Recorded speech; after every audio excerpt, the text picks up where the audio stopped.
Өглөөний мэд хүргэе үзэгчдээ лайкчдын зочны цаг эхэлж байна. Энэ удаагийн зочин Баянгол дүүргийн 19 дугаар хороо шар дэгдүр хэрүүл мэндийн төвийн хэмж оюун бэлэг байгаа. Танд өглөөний мэндийг хүргэе. Та бүхэнд өглөөний мэнд хүргэе. Тэгэхээр үзэгч та бүхэндээ энэ өглөө оюун бэлгэмжтэй хамтраад бид илгэний БЦ вирустай холбоотой мэдээллийг хүргэх гэж байна. Анхаарлаа хандуулаарай. Тэгэхээр 2014 оны судалгаагаар 400 мянга гэж гарсан байдаг юм тийм. Тий. Тэгэхээр 400 мянга гэдэг бол яг одоо 3 сая гаруй хүн амтай улсын хувьд бол нэлээд том тоо сонсогдож байна. Тэр ч утгаараа одоо олон улсын хэмжээнд тэргүүлдэг гэж байна шүү дээ. Дэлхийд бол бас яг энэ БЦ вирусаараа бол тэргүүлж байна гэдэг энэ бол харамсалтай том зүйл юм байна. Тэгэхээр энэ голлох шалтгаан нь яг юу байна? Монголчууд одоо энэ бэлгэний БЦ вирусаар ингэж их хөгдөж байгаа. За энэ бол халдварлах шалтгаантай холбоотой. За ЦВ вирус маань одоо нийтлэг халдварлах шалтгаан гэж байна. Халдварлах зам. За энэ болохоор дундаа одоо хүмүүс маань шүднээс оож хумсны хутга сахлын татварх зэргийн одоо дундаа хэрэглэснээс бол G1 хоёрдугаар болохоор шивээс хийлгэх бохир зүү тайруулаар дээрээс нь мансууруулах бодис хэрэглэснээр одоо халдварыг өөртөө авч ийн гэсэн. За В вирусын хувьд болохоор С-гийн онцлог нь одоо бэлгийн замаар халдварладаг, дээрээс нь эхээс урагт халдвар дамждаг шалтгаантай. За тэгээ С вирусыг одоо 1991 оноос хойш В вирусын эсрэг вакцин бол хийгдэж явж байгаа. 91 оноос өмнөх хүмүүст ямар ч нөгөө вакцин дархлаажуулалт байгууллагатай холбоотойгоор халдвар их байдаг. Тэгээд монголчууд 80 оноос өмнө нөгөө халдвар хамгааллын дэглэм гэдэг нэг барьдаггүй байсан, зүү тариураараа бяцлагаж хэрэглэдэг байсан.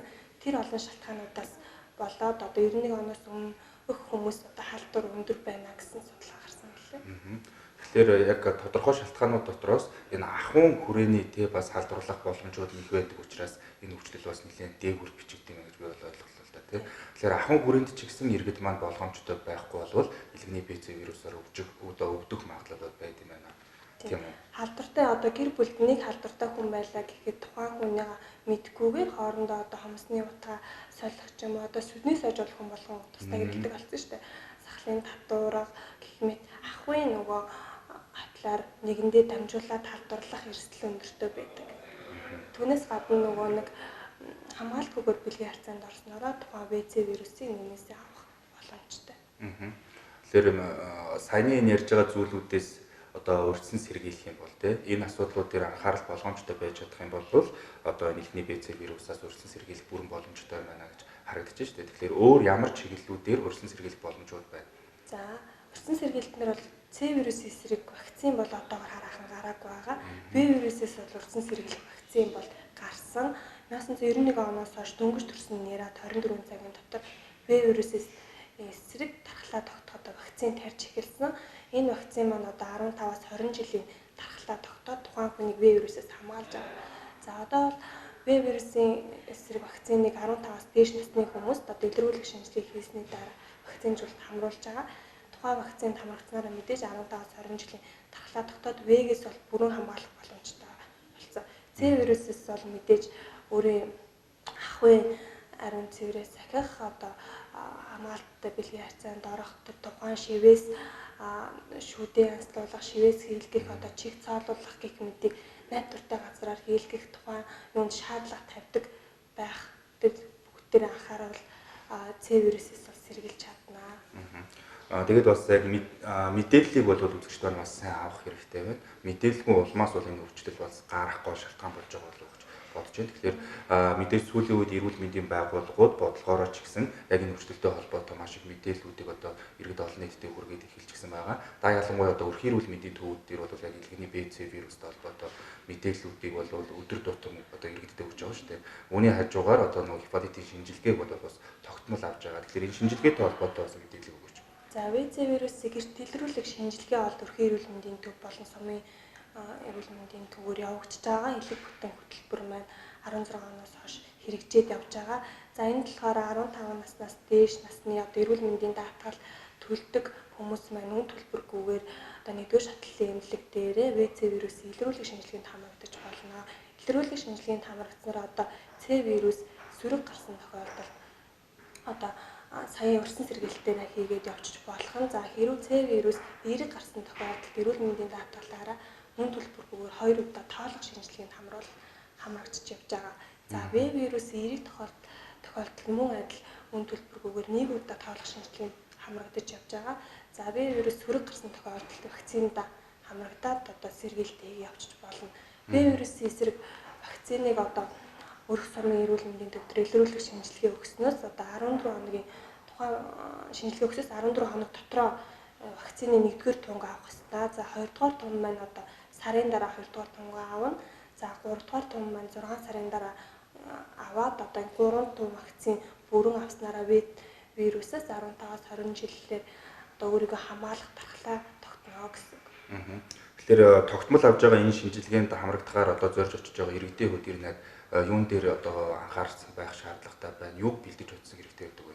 За хамгийн түрүүнд мэдээж эрүүл мэндийн даатгалаа төлсөн байх шаардлагатай.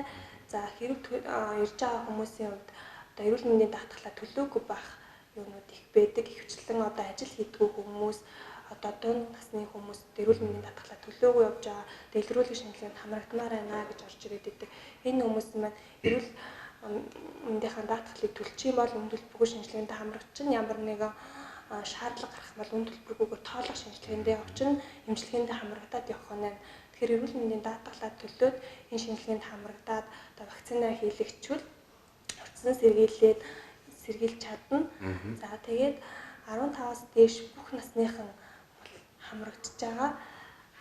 Энэ шинжилгээнд эрэхтэй бол хүмүүс нэг юм асуудаг үлгэн ирэх үү харин тэрийг баслаа гэдэг. Энэ ВЗ вирусыг одоо өндөгний цуснд үзэхэд хоол идсэн байх нь ямар ч хамааралгүй. За үсэнтэйг байх нэг хамааралгүй байх нь. Тэгэхээр шинжилгээнд идэвхтэй хамрагдаад вакциндаа хамрагдсанараа та өөртөө болдог ирээдүйдээ тэр нэг илэгний хатуурал болон илэгний хавдар, илэгний дутагдал гэх мэт өвчнүүдээс ирсэн сэргийлж чадна. Илэгнээс хамааралтай бүхий л одоо өвчлөлөөс өрсөн сэргийлэх боломжийг бүрдэж эхэлнэ гэж ойлгож болохоор байна. Тийм. Ихэнх илэгний үүсгэж байгаа өвчлөлүүдийн ихэнх хувийг нь одоо ВЗ вирусээр үүсгэж байгаа халдвар. Тэгэхээр шинжилгээ өгөөд одоо эрэг гарах юм бол яг өрхийн эрүүл мэндийн төв дээр эмчилнэ, нэг бол дараагийн вакцинуудыг хийнэ гэж ойлгоод байгаа шүү юм л та.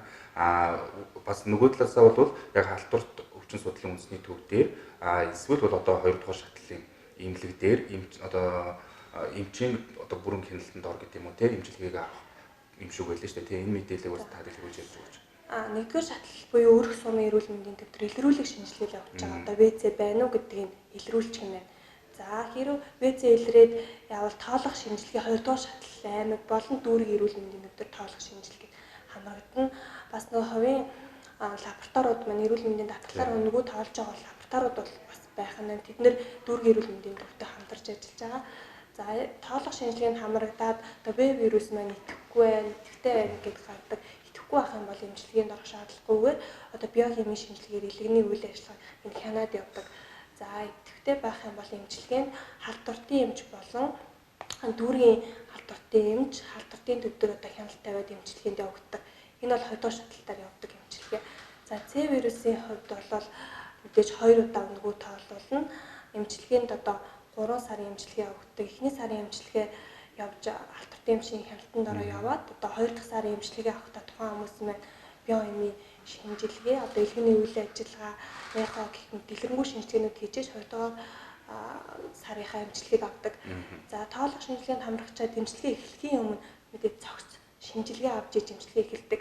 За илгэн дээр ямар өөрчлөлт гарч ийн, илгэний эс маань задарч ийн үү гэх мэтээр одоо шинжилгээнүүд аваад эходоо харуулад бүх цогц шинжилгээ хийж иж эмчилгээ эхэлдэг байна. Бас нэг бас иргэдийн мэдхийг хүсэж байдаг зүйл гэхээр төрийн оршин суугч нар байж байдаг. Ялангуяа Улаанбаатар хотод. Тэгэхээр төрийн оршин суугч нарын хувьд заавал хөдөө орон нутагт яг үндсэн хаягн дээр очиж энэ шинжилгээнд хамрагдах ёстой юм уугүй юу гэдэг. Эрүүл мэндийн даатгалаар төлсөн бол хаач хамаагүй хийж болох юм уу эсвэл гэсэн юм асуудал гарч ирээд байдаг л да. Энэ дээр эрүүл мэндийн даатгалаар төлсөн л бол хаач хамаагүй өрхийн эрүүл мэндийн төв дээр тухайн төрийн оршин сууж байгаа газрынхаа өрхийн эрүүл мэндийн төвд хандаад дэлгэрүүлэх шинжилгээнд бол хамрагдаж болно. Тоолох шинжилгээнд мөн адил хамрагдаж болно. Тэгэхээр тогтмол одоо шинжилгээ авч одоо эргэлдээ үйлчлэхээс гадна яг өрхийн эрүүл мэндийн төвүүд маань энэ элхний ПЦ вирустай холбоотой мэдээллүүдийг ямар шугамар ирнэ яг өөрийнхөө өрх хорон дээр гэдэг нь те явуулж байгаа вэ? Зарим нь тохиолдол болоос өдөрлөг зохиож байгаа харагддаг юм лээ. За ВЗ вирусын илрүүлэх шинжилгээг бол өдөр болгон авч байгаа. За илрүүлгийн шинжилгээнд хамрагдах одоо сурталчилгаа, зард түгээх тэр юунуудыг бол өрхийн эрүүл мэндийн төвөөрөө зар байрлуулна. Дээрэс нь тараах материалаар явуулдаг. Сургуулиар олон сурталчилгаанууд хийдэг, өдөрлгүүд ч бас хийгддэг байна. Тэрийг бол нөгөө хэсгийн хороотойгоо хамтраад хэсгийн ахлагч нараа зар түгээлгээд өдөрлөг энтрийг бол хийгддэг. За вакцины хувьд бол халдвартын өсвүүд дээр вег эсрэг вакцин хийж байгаа. Гэхдээ Баянгол дүүргийн хувьд бол ахмадын эмнэлэг дээр вакцинжуулалт бас хийгдэж явж байгаа. Тэгэхээр нөгөө илэгний хорт хавдар, илэгний одоо энэ хавдар болвол бас маш дээгүүр одоо тийм ийм одоо өвчлөл болчиход байна л да. Тэгэхээр энэ яг хавдрын гол их үүсвэр нь одоо үүсгэх шалтгаан нь бол БЦ вирус гэж ойлгож болох уу? Тийм, хавдрыг үүсгэж байгаа ихэнх шалтгаан нь бол ВЦ вирусээр үүсгэж байгаа. Тэгээ ВЦ вирус маань хамгийн аюултай нь болохоор ерөөсөө шинж тэмдэг өгөхгүйгээр явагддаг. Тухайн хүнд зовир өгөхгүй нэ, одоо өвдөлт өгөхгүй нэ, шинж тэмдэггүй явж байгаад бүр хүндэрсэн хожуу шатандаа бол одоо илэгний тэгээ бараас өргөцдөөр өвдөх ч юм уу, хөвлөгээр өвдөх, арьс салс нүдний эсгэлээр эдгээр шаарлах шинж тэмдгүүд нь илрээд эхлэхээр тухайн хүмүүс бүр хүндэрсэн шатандаа оршигдох нь. Тэгэхээр та эрт илрүүлэгтэй л хамрагдаад түүнийг оншилж урьдчилан сэргийлэх шаардлагатай. Тэгэхээр эрт үедээ эрт илрүүлэг хамрагдаад энэ одоо илэгний БЦ вирусаа эрт тогтоолгоод энийг эмчдүүлээд тодорхой хэмжээнд вакцина хийлгээд эмчийн одоо зөвлөгөө мэдээллийг авч чадах юм бол хорт хавдраас ч гэсэн 100% сэргийлэх боломжтой гэж ойлгож болох уу? Боломжтой. Эрт илрүүлжүүл тухайн одоо хүн ЦТ байсан ч БТ байсан ч одоо эмчилгээндээ хамрагдаа эмчийн хяналтанд яваад одоо байх юм бол тухайн өвчнөс сэргийлж чадна. За ВЦ вирусын хувьд болохоор эмчилгээ хийж дуусчаад юм уу аль вирусын хувьд эмчилгээ хийж дуусчаад 6 сар тутам тухайн хүн цогц шинжилгээ өгч хянжаах хэрэгтэй. Одоо би эмийн уугаад дууссан, эдгэрсэн гэд ерөөсөө тэр түүнийг хайж болохгүй 6 сар тутам шинжилгээ өгөөд илгэнд ямар өвчлөлт гарч ирэнтэй хянжаах хэрэгтэй. Тэгвэл нөгөө илэг маань нөгөө дөлийн эргэтэн гэдэгтэй өвдөлтөгдгөө явж байгаа хожуу шатандаа л хүндрэлдэг учраас тэрнийг харж ах хэрэгтэй. Тэгэхээр 91 оноос хойш яг вакцин хийж гисэн гэж ярьж штэ тийм. Тэгэхээр яг энэ одоо 2014 оны судалгаагаар 400 одоо 400,000 орчим хүн одоо илэгний БЦ вирусаар өвдсөн байна гэж гарсан байна шүү дээ. Тэгэхээр халдвартай одоо явж байна. Түүнийг мэдэхгүй байна гэсэн. Тэгэхээр тэр хүмүүсийн дийлэнх хувь нь 91 оноос өмнө төрсэн хүмүүс байж тараад байна уу? Тий. Дийлэнх хувь нь тийм гэсэн үг. За 91 оноос хойш вакцинжуулалт хамрагдаад явчаар тухайн хүн 15 жилээс 20 жилийн дархлаа тогтож ийн гэсэн үг. За тэгээд ахиад одоо 15 наснаас дээш аваад байна гэхээр тэр нөгөө вакцинжуулалтын хугацаа маань дууссан гэсэн. Хамгаалах хугацаа маань дууссан гэсэн. Тиймээс ахиад илрүүлэг шинжилгээнд хамрагдаад ахиад вакцинд хамрагдсанараа тухайн хүн В вирусээс сэргийлж чадна. С вирусын хувьд болохоор тухайн хүн өөрөө вакцин сэргийлэлтээ хийгээд явна. Тэгэхээр 91 оноос хойш гэдэг чинь одоо 18 жил, 19 жил, магадгүй 20 жил юм байна тийм. Тэгэхээр энэ 20-оос дээш насны хүмүүс л одоо өвдсөн байгаа. Одоо илэгний БЦ вирусын одоо халдвар авсан байгаа магадлал нь өндөр болж байна. Тий 15-аас дээш нас гэсэн. Тий 15-аас дээш нас.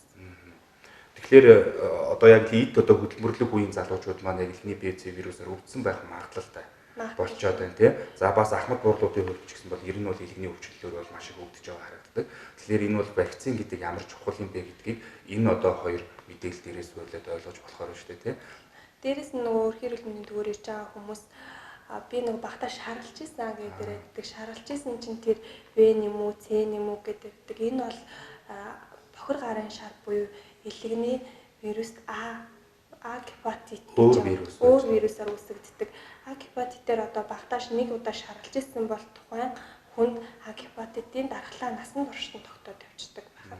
Энэ нь юунаас шалтгаалж вэ гэхээр бохир гараар халдварладаг бохироос үүсээд илгийг гэмтээдэг байна. Тухайн вирус маань эмчлэгдээд насан туршийн дархлаа тогтдог байна.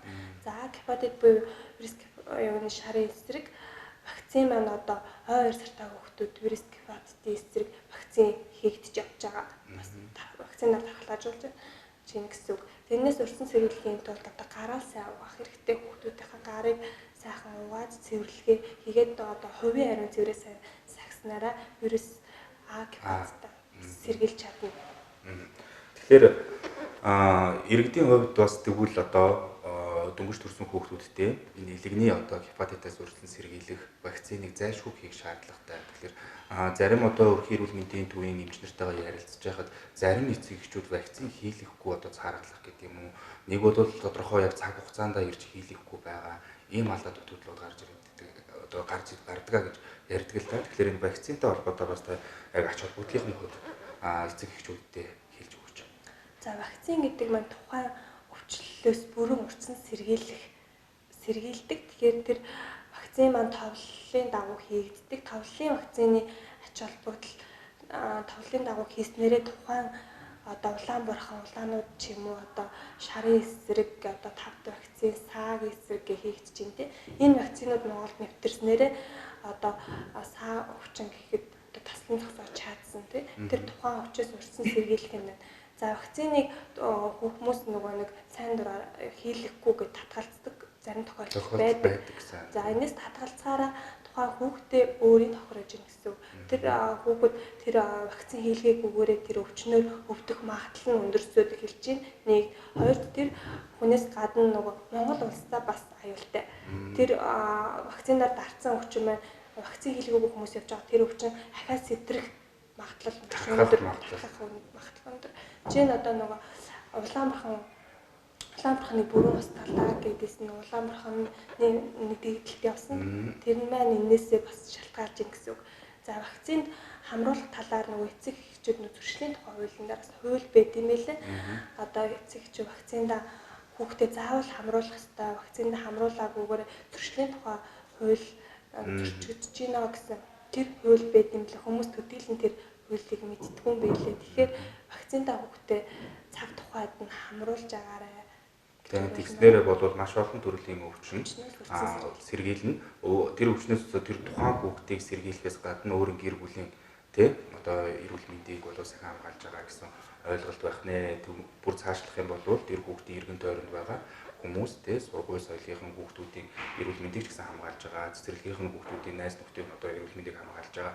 Ийм одоо таны хүлээс үүрэг болж таарж байгаа юм байна. Тэгэхээр эцэг эхчүүдийн хувьд бол одоо хуулиар хүлээсэн үүргээ биелүүлэх шаардлагатай. Үүний хажуугаар эцэг эхийн өөрийн хариуцлага эцэг эх хүний өөрөө ухамсар дээрээс энэ вакцинуудаа маш сайн хамрагдах хэрэгтэй. За тэгээ өнөөдрийн сэдэв бол илэгний БЦ вирустай холбоотой мэдээллийг одоо оюун билегийн эмчтэйгээ би хамтраа хүргэж байна. Тэгэхээр илэгний одоо энэ вирусыг бас одоо нэраа насны хүүхдэд бол хийж байгаа тийм вирусыг одоо сэргийлэх вакцин. Тэгэхээр энэ вакциныг одоо хийлгэснээрээ таны хүүхэд 15 жилийн турш одоо илэгний БЦ вирусаас одоо урьдчилан сэргийлэх боломжтой. Ингэснээрээ илэгний өвчлөл цаашлаад хавдар одоо томоохон санаа зовлоосон асуудлуудаас бол урьдчилан сэргийлэх боломжтой болж байгаа юм байна гэж ойлгогдож байна. За дөнгөж нэрийн хүүхдүүд бол нөө төрөх эмнэлгүүд нь толгой дараалал одоо В вирусын эсрэг вакциныг хийлгэж учраас энэ маань одоо цалгагдаж алдагдана гэсэн асуудал бол байдаггүй. Харин 15-аас дээш насны хүмүүс маань энэ вакцинд идэвхтэй хамрагдах шаардлага. Ер нь одоо хамрагдаж байгаа байдал одоо жишээ нь танаа одоо Баянгол дүүргийн 19 дэх хороон дээр ажиглахад ер нь хэр байна? Залуучууд маань хэр идэвхтэй одоо нэмэлт вакцинд хамрагдаж байна? За нэмэлт вакцинд бол яг нэг 20-оос 40 насны хүмүүс нэг жоох идэвх жоох таарав байна.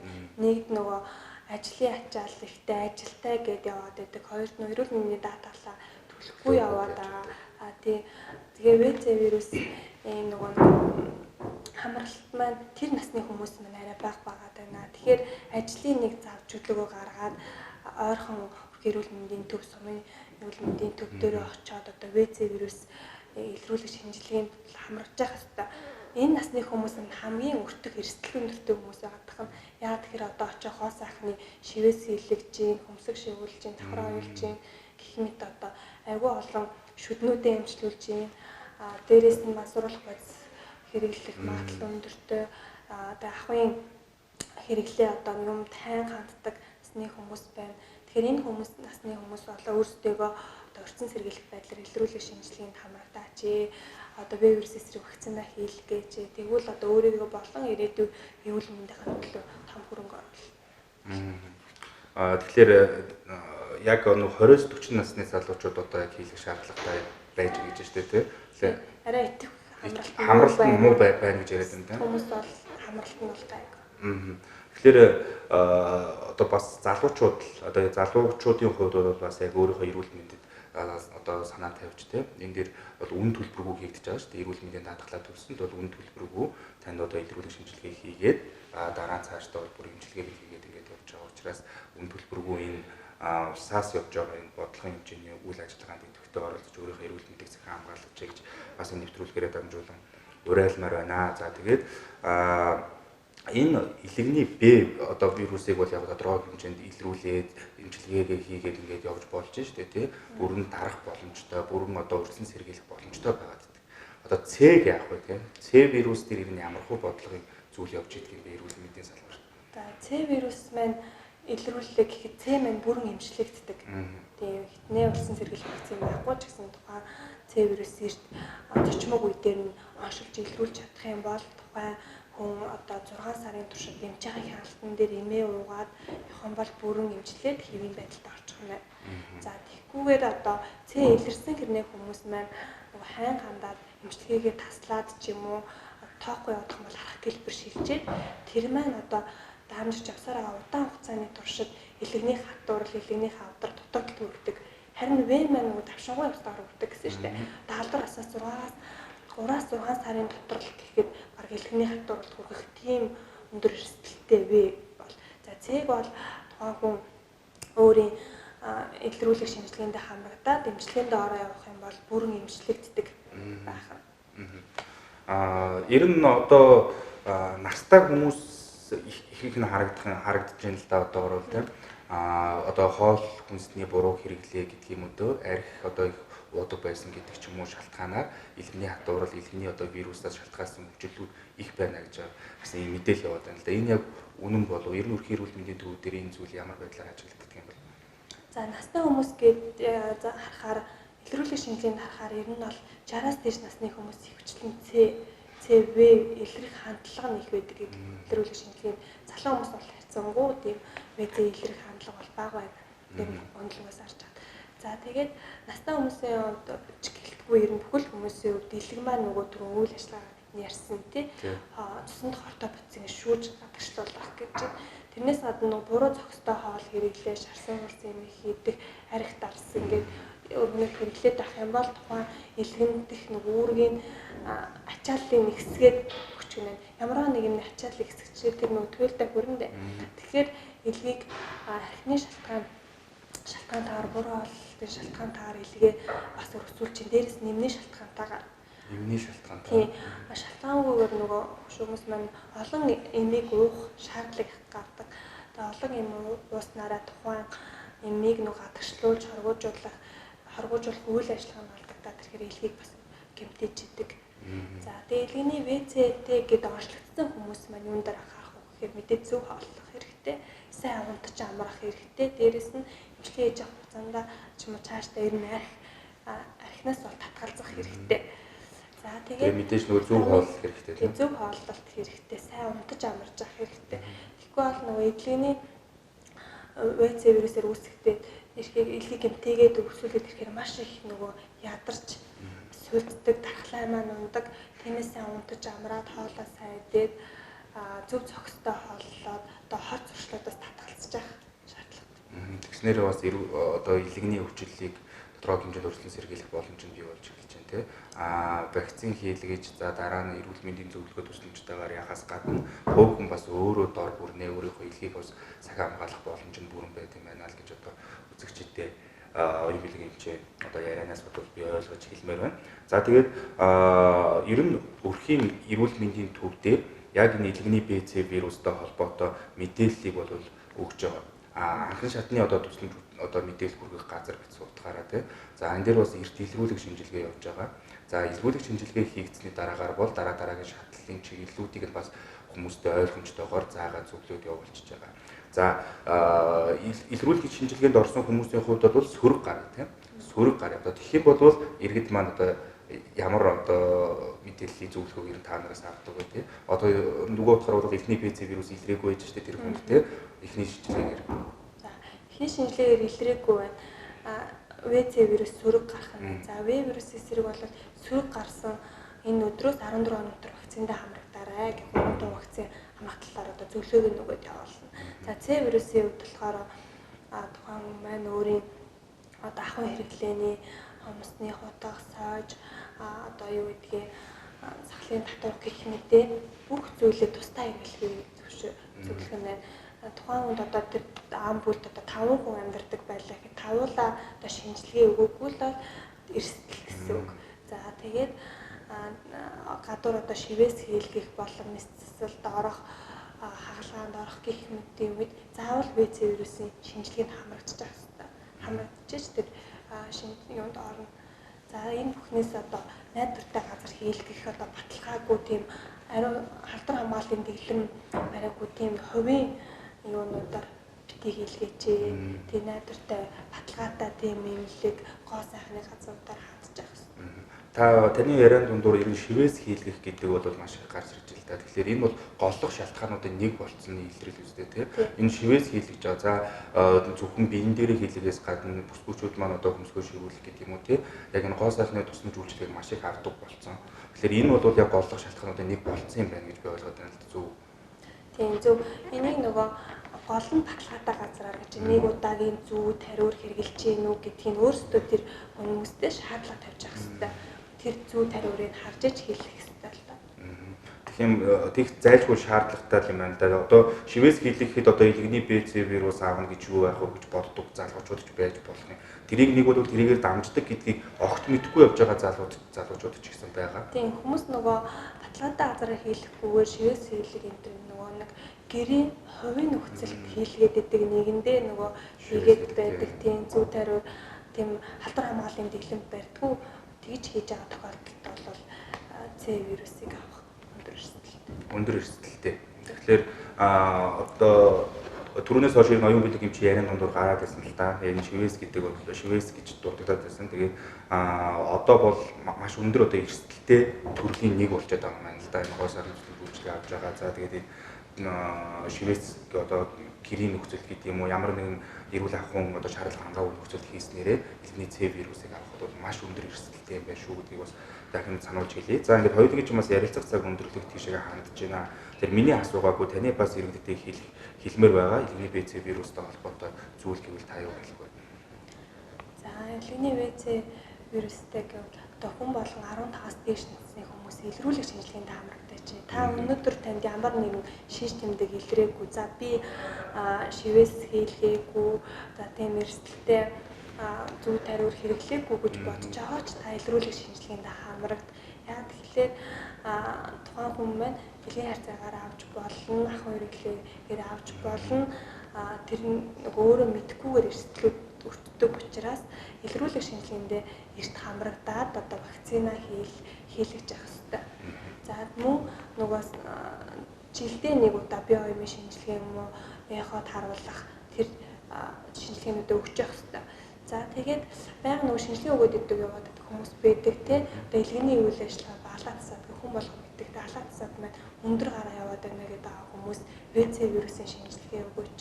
Тэнд ямар шалтгаан байна тэрнийг илрүүлж эмчилгээ хийвэл илүү цогц үр дүнтэй болно. За үзэгчдээ энд хүрээд өнөөдрийн зочны цаг маань өндөрлөж байна. Тэгэхээр бидний урилгыг хүлээж авч ирж иргэдэд одоо маш хэрэгтэй илгэний БЦ вирустай холбоотой мэдээлэл өгсөн танд баярлалаа. Та бүхний одоо таны цаашдын ажилд амжилт хүсье. Баярлалаа. Үзэгчдээ энд хүрээд зочны цаг өндөрлөж байна. Маргааш шинэ зочнотойгоор иргэд уулзъя.